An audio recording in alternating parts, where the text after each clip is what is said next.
안녕하세요. 반갑습니다. 오늘은 사사기를 공부하도록 하겠습니다. 사사기의 내용은 여호수아서와 상당히 대조적입니다. 여호수아서는 믿음의 사람 여호수아에 의해서 이스라엘 백성들이 가나안 땅을 정복하고 땅을 분배한 것을 보았습니다. 그런데 여호수아와 그리고 당대의 사람들이 모두 죽은 다음에 그 후세들은 하나님께서 이스라엘 백성들에게 명령하신 가나안 7족속 멸절의 명령을 온전히 순종하지 못해서 남아있던 가나안 족들에 의해서 이들이 무리들어 서서히 우상 숭배를 하게 됩니다. 우상 숭배를 할 때마다 하나님은 주변 나라들을 들어 이스라엘 백성들을 징계하셨습니다. 그들은 고통 가운데 하나님께 부르짖게 되고 부르짖을 때마다 하나님은 사사를 세우셔서 이스라엘 백성들을 구원해 주셨습니다. 그 다음에 한동안 평화를 누리다가 또 이스라엘 백성들이 우상 숭배에 빠지게 됩니다. 이와 같은 사이클이 6번 반복하고 있는 것이 사사기의 내용입니다. 마지막에는 마지막 사사였던 사무엘이 세워지면서 왕들을 세우고 왕들이 세워지면서 나라는 정상 궤도로 돌아오게 됩니다.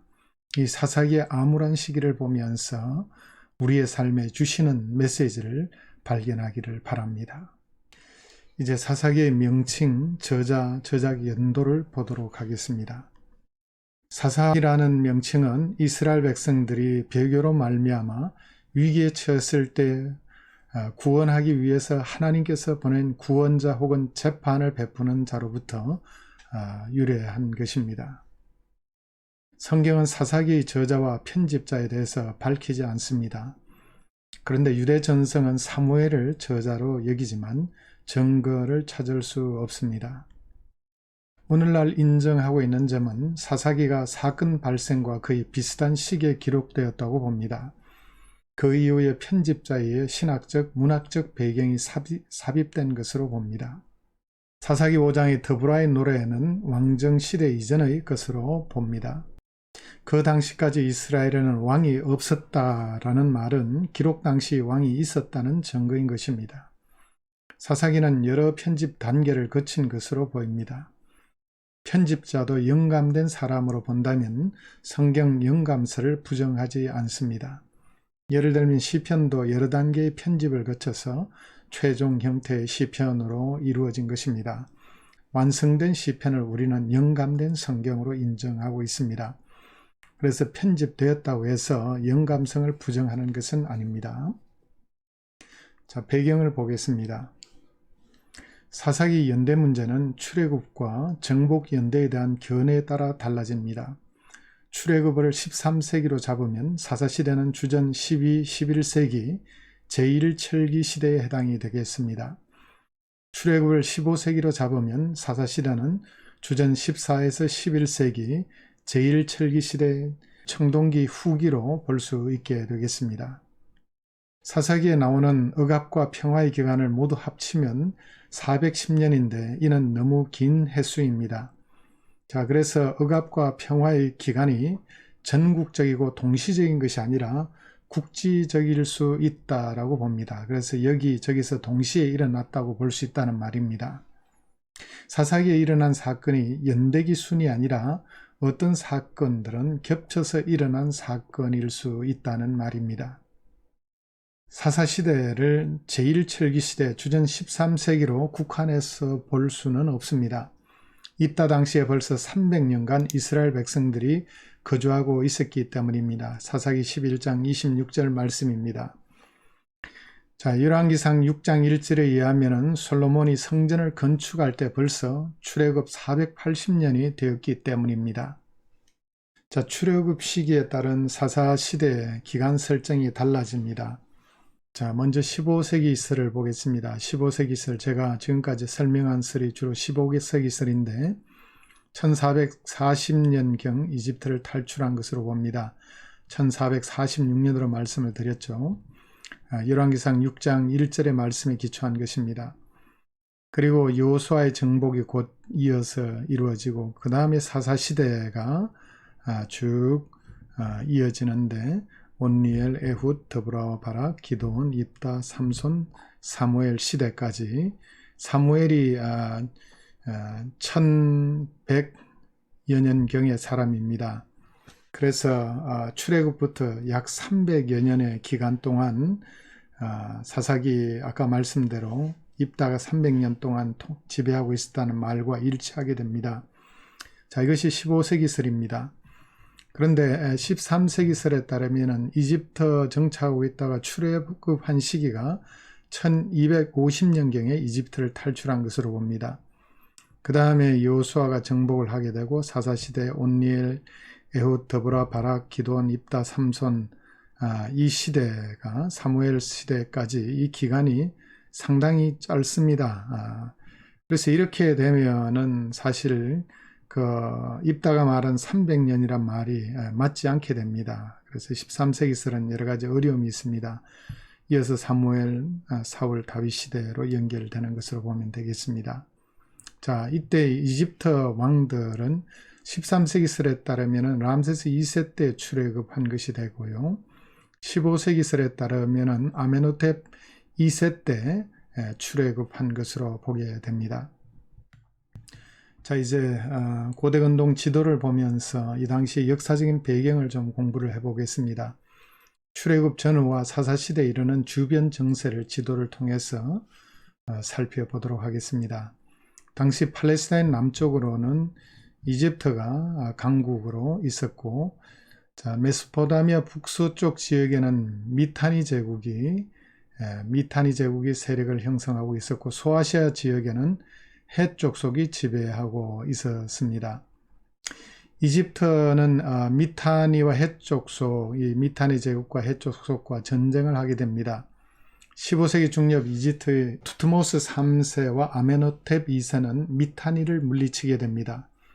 헷 족속은 13세기 말에 급격히 몰락하게 됩니다. 이집트는 16세기 전반에 아모스가 힉소스족들을 몰아내고 제18왕조를 세우게 됩니다. 힉소스족은 아시아계 사람들인데 당시에 말을 타고 활을 쏘는 기병이 있기 때문에 이집트는 쉽게 정복을 당했습니다.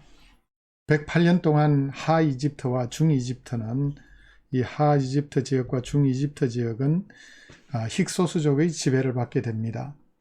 아모스가 힉소스족을 몰아낸 후에 그의 후계자인 투트모세 3세는 팔레스타인 지역을 통과하는 정복전쟁을 16차례나 하게 됩니다.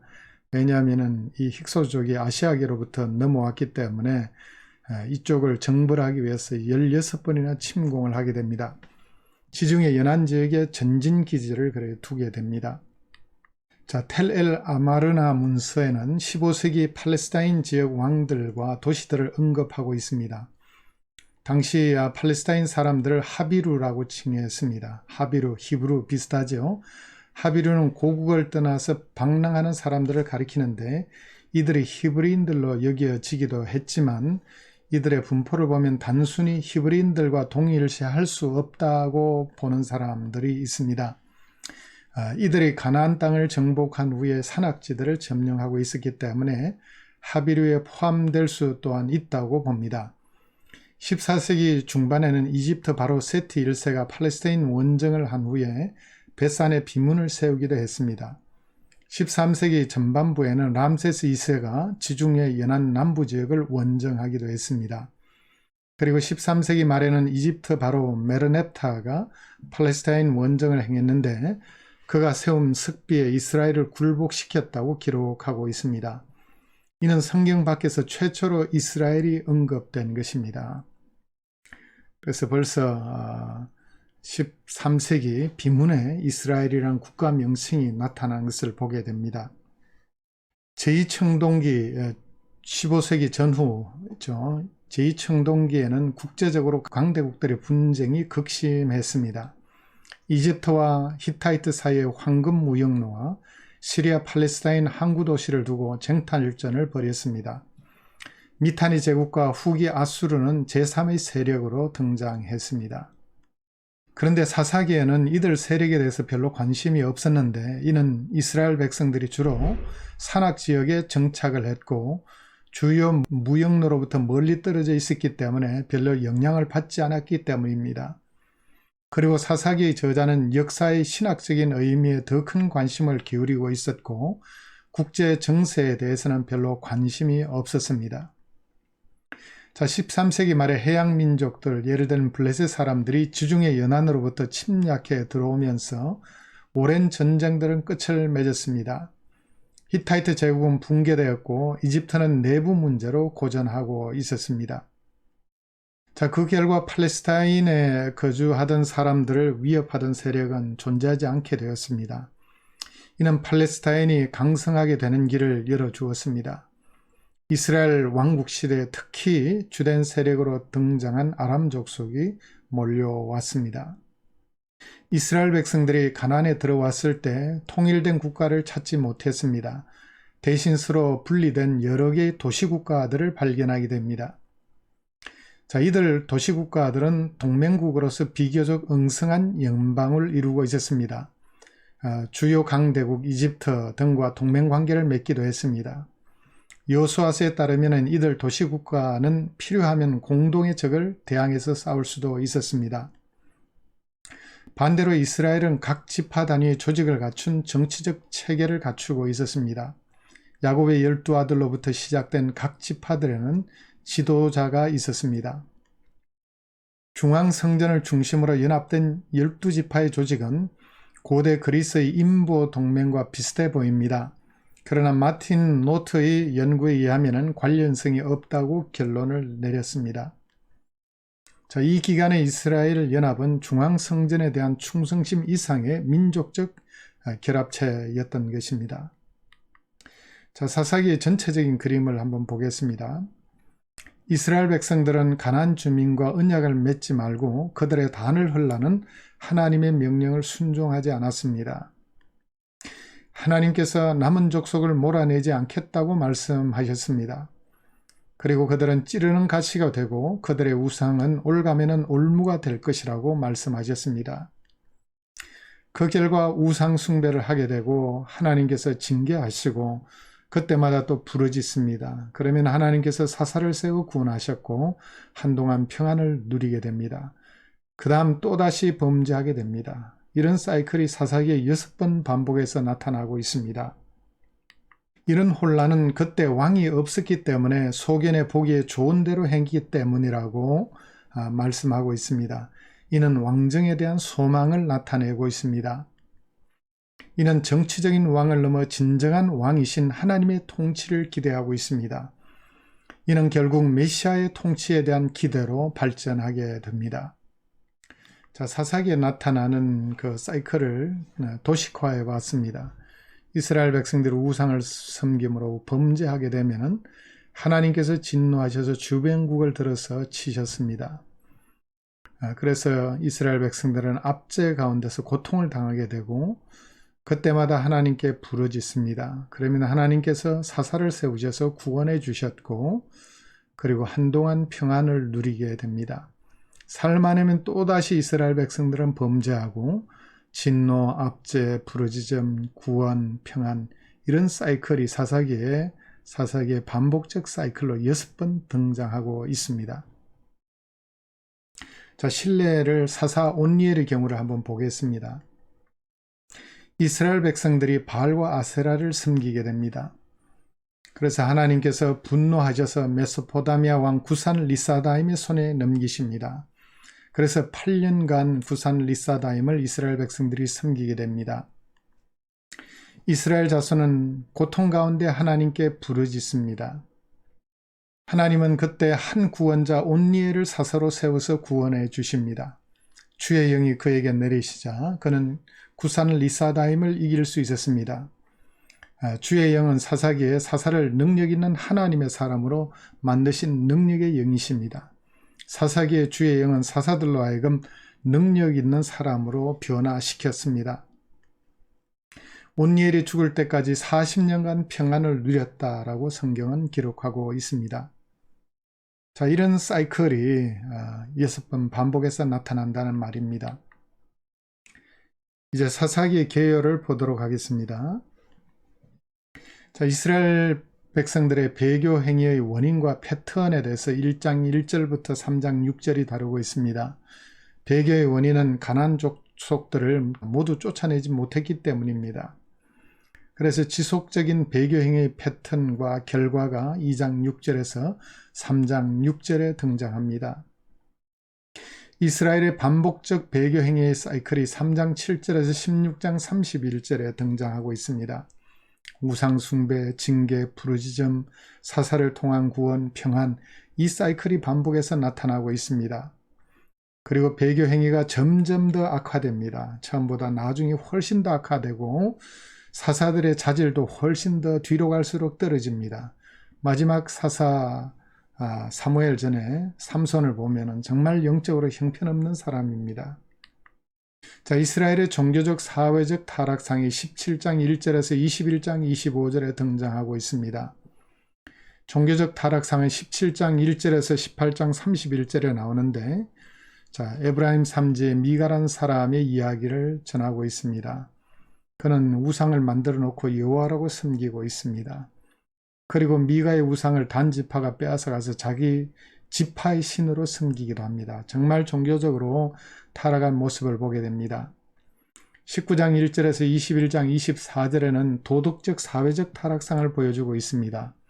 한 레위인이 첩과 함께 기브아에 갔다가 기브아 거민들에게 정말 그의 첩이 횡포를 당하고 죽게 됩니다. 자, 그런데 이를 징계하려는 이스라엘 백성들의 조치를 물리치고 베냐민 지파는 오히려 싸움을 걸어오게 됩니다. 그래서 대대적인 싸움을 하게 되고 베냐민 지파는 거의 멸절당하는 그와 같은 상황으로 빠지게 됩니다. 자, 마지막에 비판적인 평가가 21장 25절에 등장합니다. 자, 사사기의 구조와 의미를 이제 한번 살펴보도록 하겠습니다. 사사기 1장 1절에서 3장 6절에는 정복 실패와 배교에 대한 내용이 나옵니다. 3장 7절에서 16장 31절에는 압제와 구원의 사이클이 나오고 17장에서 21장에는 종교적 도덕적 타락상을 보여주고 있습니다. 자, 먼저 첫 번째 파트, 자, 정복 실패와 배교 부분입니다. 1장 1절에서 2장 5절에는 땅 정복 실패에 대해서 기록하고 있습니다. 그리고 이어서 이스라엘의 배교와 그 결과에 대해서 2장 6절에서 3장 6절에 다루고 있습니다. 3장 7절에서 16장 31절에는 대사사와 소사사의 사사의 활동을 기록하고 있습니다. 대사사는 온니엘, 에훗, 더보라, 기드온, 입다, 삼손, 6사람입니다. 소사사는 삼갈, 돌라야일, 입산, 엘론, 압돈, 역시 6사람입니다. 총 12명을 다루고 있습니다. 자, 17장에서 21장에는 이스라엘의 종교적 타락상을 보여주고 있고 17장 8장에 이스라엘의 사회적 타락상을 19장에서 21장에 보여주고 있습니다. 자, 이제 사사기의 목적과 메시지를 보겠습니다. 사사기 기록 목적은 여호수아로부터 다윗 시대 사이에 일어난 일들을 신학적으로 추적해 보는 것입니다. 이스라엘은 약속의 땅을 차지했습니다. 세겜에서 언약을 충실하게 지키라고 언약을 갱신했습니다. 여호수아 24장의 기록이 되어 있습니다. 그러나 그 후 수백 년간 언약을 배반하게 됩니다. 사사기의 메시지는 이런 잘못이 하나님의 책임이 아니라 이스라엘의 계속적인 불순종 때문이란 사실을 정언하고 있습니다. 사사시대는 부패한 행동으로 얼룩져 있습니다. 개인적인 차원에서 뿐만 아니라 지파적인 차원에서 행해졌습니다. 이는 반복되는 두 가지 문구를 통해서 표현이 됩니다. 이스라엘 백성들이 여호와의 목전에서 악을 행하였다라는 말, 이는 신학적 배경입니다. 그 다음 그 당시에는 이스라엘에 왕이 없었기 때문에 모든 사람이 자기 좋은 대로 행했다. 17장에서 21장, 이는 불의가 이스라엘의 배교의 결과란 사실을 강조하고 있습니다. 사사기 마지막 부분에는 마치 왕정이 모든 문제의 해결책인 것처럼 묘사하고 있지만 열왕기서는 그렇지 않다는 사실을 입증하고 있습니다. 다윗은 하나님의 목전에 의를 행한 왕이었습니다. 그러나 열왕기의 왕들은 언약을 지키는 데 실패한 사실을 보여주고 있습니다. 이스라엘의 배교와 부패가 형벌을 초래하기는 했지만 모든 사건들 속에서 하나님의 긍휼히 여기심 또한 명백히 드러났습니다. 열왕기서에서 하나님의 자비는 그가 선지자들을 계속 보내 경고하심으로써 드러났고, 사사기에서는 백성들을 구원하시기 위해 사사들을 계속 일으킴으로써 입증되었습니다. 사사기의 메시지는 이스라엘의 계속되는 맹렬한 배교 행위와 불의 속에서도 오래 참으시는 여호와를 드러냅니다. 이스라엘은 계속 언약을 어기지만 하나님은 계속 언약을 신실하게 지킨다는 사실을 증언하고 있습니다. 이번 시간 여기까지 하겠습니다.